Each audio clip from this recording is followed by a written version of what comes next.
Washington House Republicans believe victims and families should be protected from crime by ensuring justice is carried out against convicted offenders. That's why we supported tougher penalties against auto theft, which helped to reverse Washington's ranking as among the top 10 states for reported car thefts.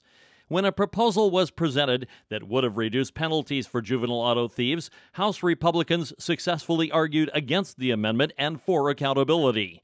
Representative Charles Ross is from the Yakima area, where vehicle theft has been among the highest in the nation. I live in a world today where penalties mean something.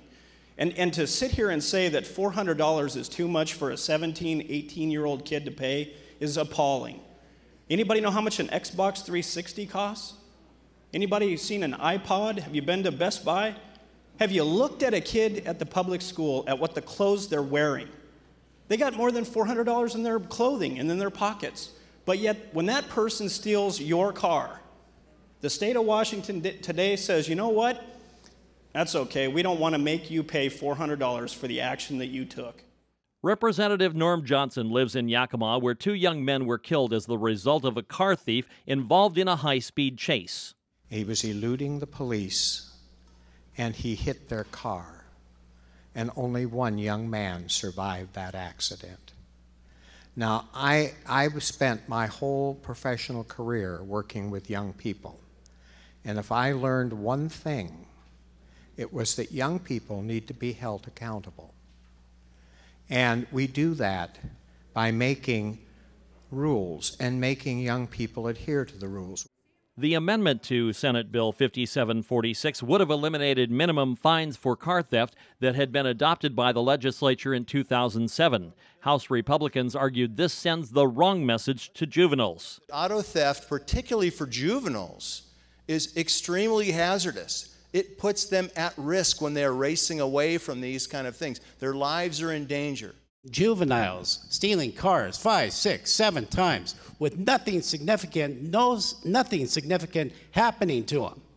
Now here we're taking a big step back. In my district, a car is a very precious possession for my constituents.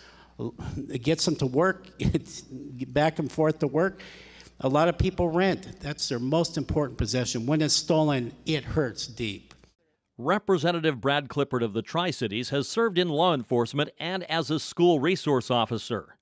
I can remember one incident, Mr. Speaker, where I charged a kid with smoking tobacco or possession of tobacco underage. He went to court, and that $129 fine was immediately, without any question, dropped down to $29.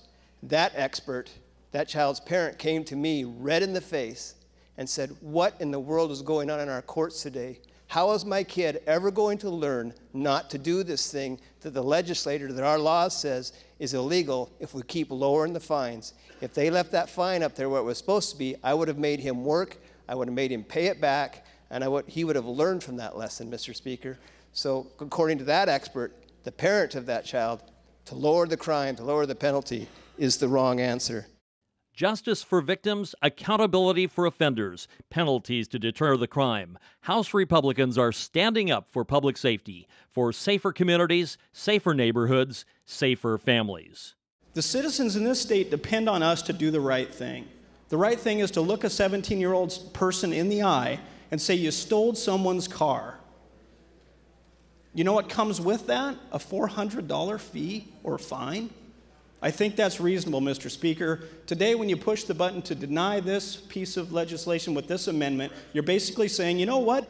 We're just going to let kids come into your neighborhood, steal your car, drive off with it, and maybe you'll get it back in a couple days, burned up, left in the neighborhood, tied up with a piece of Romex that they towed it out of your yard with, and $400. I mean, come on, Mr. Speaker. Turn this bill down and do the citizens of this state a favor. And in the end, House Republicans convinced others that common sense should prevail. The amendment was set aside to die. The House will be temporarily used. Eventually, Senate Bill 5746 to reinforce penalties for juvenile auto theft passed the legislature with a near unanimous vote and was signed into law by the governor.